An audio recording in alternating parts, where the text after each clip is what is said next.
রংপুরে রয়েছেন আমাদের সহকর্মী জুমাতুল বিদা। বিদা, আশা করি শুনতে পাচ্ছেন। একটু জানাবেন যে সকালে শহীদ আবু সাঈদের কবর জিয়ারতের মাধ্যমে কর্মসূচির সূচনা করেছে এনসিপি। গাড়িবহর গাইবান্ধায় যাওয়ার কথা ছিল, সেখান থেকে একটু জানাবেন যে সকাল থেকে এখন পর্যন্ত তাদের কর্মসূচিতে কি কি অনুষ্ঠিত হয়েছে এবং গাড়িবহর কোথায় আছে এখন। জানিয়ে রাখি, রাশেদ, এই মুহূর্তে আমরা রয়েছি সাদুল্লাপুরে এবং এই গাড়িবহরটি আসলে পীরগঞ্জ হয়ে সাদুল্লাপুর হয়ে গাইবান্ধায় গিয়েছে।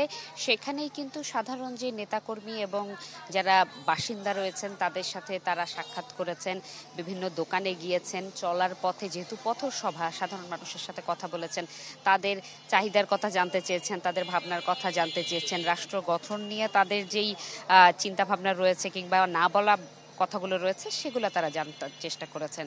এবং গাইবান্ধা যাওয়ার পরে যে শহীদ মিনার রয়েছে সেই চত্বরে দলীয় নেতাকর্মী সহ সাধারণ মানুষের একটি বলা চলে ছোট্ট জটলা তৈরি হয় এবং সেখানেই কিন্তু তারা আলোচনা করে, নিজেদের বক্তব্য তুলে ধরে, সাধারণ মানুষকে তারা আহ্বান জানান যে আগামীর বাংলাদেশ বিনির্মাণের জন্য তারুণ্যের যেই শক্তি নিয়ে গেল জুলাইয়ে নেমেছিল, সেই তারুণ্যের শক্তির সাথে একাত্মতা প্রকাশ করে যাতে তারাও সামনে এগিয়ে যায়। এবং এই যে কার্যক্রম, এটি যে শুধু আজকের তা কিন্তু নয়, যেহেতু এটি মাসব্যাপী, তাই এই আজকে আবু সাঈদের পরিবারের সাথে সাক্ষাৎ এবং আবু সাঈদের কবর জিয়ারতের মধ্য দিয়ে শুরু হয়েছে। এবং এই সময় কিন্তু আবু সাঈদের পরিবার অর্থাৎ বাবা মা তারা তাদের অভিযোগটুকু জানিয়েছেন যে ঠিক একটি বছর পেরিয়ে এখন পর্যন্ত বিচারের মুখ তারা দেখেননি এবং বিচারের জন্য আর সময় দিতে চান না।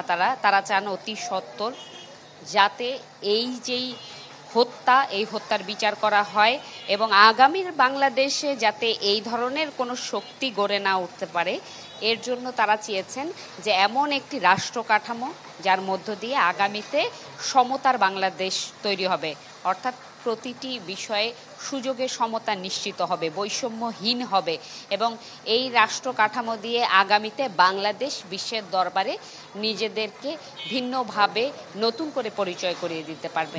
একই সাথে দলের যে নেতাকর্মীরা রয়েছেন তারা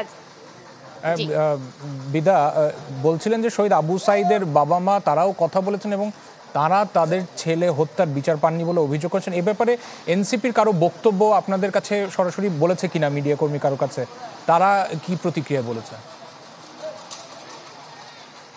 জি, এই একই প্রশ্নটি আমরা এনসিপির একজন নেতার সাথে সরাসরি সম্প্রচারে যুক্ত হয়ে জিজ্ঞাসা করেছিলাম যে এই যেই অভিযোগ একজন শহীদের পিতামাতার, তাদের ভাবনা কি। তারাও বলেছেন যে বর্তমান সরকারের যেই অনীহায় এবং নানা কারণে এই যেই বিচার সেটি কিন্তু আটকে আছে এবং সেটি নিশ্চিতের জন্য তারা বলছে যে সংবিধান সংস্কার করতে হবে এবং গণপরিষদ নির্বাচনের মধ্য দিয়ে, যার কারণে বিচার সংস্কার এবং তার পরবর্তী সাংবিধানিক যেই ভাবনা সেটিকেই তারা কিন্তু জনগণের দোরগোড়ায় পৌঁছে দিতে চায়, জনগণ যাতে বুঝতে পারে তাদের ভাবনার কথা এবং জনগণ যাতে অধিকার সচেতন হয়ে ওঠে, যতটুকু তাদের কথায় আমরা বুঝতে পেরেছি।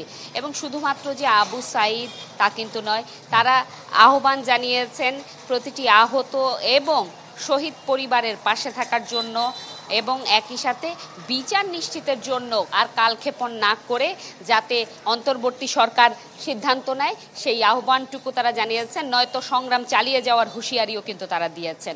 রাশেদ, এই ছিল আমার কাছে এখান থেকে সর্বশেষ। বিদা, অনেক ধন্যবাদ যুক্ত হওয়ার জন্য। জুমাতুল বিদা আমাদের সাথে যুক্ত হয়েছিলেন রংপুর থেকে।